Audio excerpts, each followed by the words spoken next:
Good evening, everybody, and welcome back to the channel. Today we're going to do a debrief of the big Mini Z event that happened this past weekend on Saturday at the Smith Falls track. First of its kind, with lots of turnout, over 55 entrants, and a very large yet complex and challenging track. And that led to a few, let's call them difficulties through the day that I'll address today. So a couple of things first. So here's my MR03, basically box stock. I had to put a bunch of things back in to conform to the regulations of that category. So reinstalled the gear diff and also put the friction shock back in. I've since put the oil fill back in. And then I also entered my new to me Atomic MRX in the two-wheel drive open category. So this was my first time really driving this car, and it came with some challenges, and I'll get to those in a minute. So first off, let's talk about the track. So the track was made up of multiple wide L sets with some extensions, and it was a very complex track. Many people called it more of a maze rather than a racetrack, and that led primarily, in my case, challenges in getting the tires to temperature. Because I just couldn't get the speed and the cornering energy into the tires, especially in the rear, to get them warmed up. So I found that my rear traction was severely limited throughout the day. And I'm running the same tires on both cars. So I'm running the Kyosho 10 Shore radials on the back, so the super soft, and then 30 Shore slicks on the front on both cars. And I was still struggling with rear grip throughout the day. So let's just quickly talk about the MRX first. So first, I started the day off with the stock gear diff, and come to find out, I kind of messed up in building it, and I used the wrong diff grease. And it was essentially almost like a spool. It was so stiff that it wasn't offering kind of any function or benefit whatsoever as the day went on.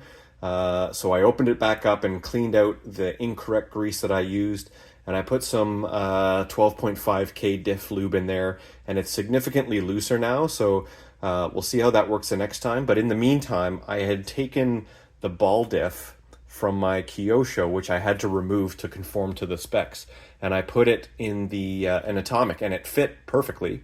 So I ran the last couple of series or races with the gear diff, and it substantially improved, particularly in the straightaway. I was experiencing some dartiness in the straightaway under power, and I wasn't really able to get the car up to speed. So a few things online that I learned that I hope to mitigate or at least get rid of some of that dartiness in the straights for future races. So first off is I'm going to continue to play with the settings on the gear diff. The second thing is a keen eye person noticed when I posted a photo of this car that initially I had installed the caster plates, which I've since moved to the front, but I installed them to the rear as per the instructions. But I guess the consensus is the car is much more stable in the front end with the caster plates or the spacers in the forward position. So I've since moved those forward, and we'll see what comes out of that. The second thing a keen eye person noticed is that I had a zip tie keeping all of my motor wires and my motor sensor wires all together, and there was a bit of suspecting there that there was a little bit of tweak in the chassis because there was some tension in those wires. So I've since removed that. And the thing about Mini Zs is, like, you know, small little inconsistencies can cause the cars to be very unstable. So someone recommended that I remove that zip tie, which I have since done. And then the final thing was add just a little bit of play in the rear axle based on the spacing of the axle adapter on the non-drive side, just to add a little bit of lateral play in the rear end, just to let the car kind of move about its own self rather than just being so stiff and precise in the back. So I've done that as well. The final thing is someone has recommended to me that this car is an absolute beast when you use the Le Mans 14 millimeter wide tires in the back. So I've ordered a set of those with the Marca radial tires, super soft, and I'm going to install those. And I will say that using the Lexan body that I have been running, there's plenty of space to allow for those extra wide tires in the back. So I'll be very interested to see how all of the combinations of the changes that I've since made, plus the super wide rear tires and wheels, how that will add to more stability and grip in the rear, and just keep things a little bit more stable, especially on the straightaways.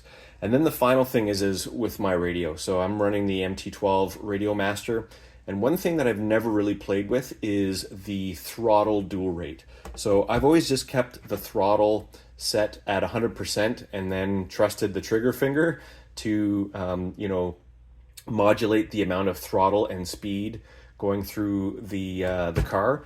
But someone suggested by turning down the dual rate on the throttle, I can be that much more fluid and progressive in throttle application, and that may prevent some of the kind of the on throttle oversteer that I was experiencing. So I'm going to start playing with that with all of my cars, because I don't necessarily achieve full throttle on all the tracks with all of my cars. So I'm definitely going to start experimenting with the throttle dual rate settings in my radio and see how that helps things. So overall, it was a fun weekend, albeit very frustrating. I was chasing a lot of setup issues with this car, and then with the MR03, I just haven't driven it. I haven't driven it since last year, so I was very out of practice, and again, trying desperately to get temperature into the rear tires, which I just couldn't do. So both cars were struggling with rear grip and just, snap oversteering and spinning out left, right, and center. So I hope to get some of those things dialed in for next race and just continue to practice in the basement, so that when the next race comes up, I'll be able to do a little bit better. So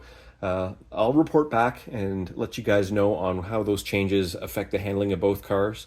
And I hope you guys enjoy the content. Please like and subscribe, and I'll see you in the next video.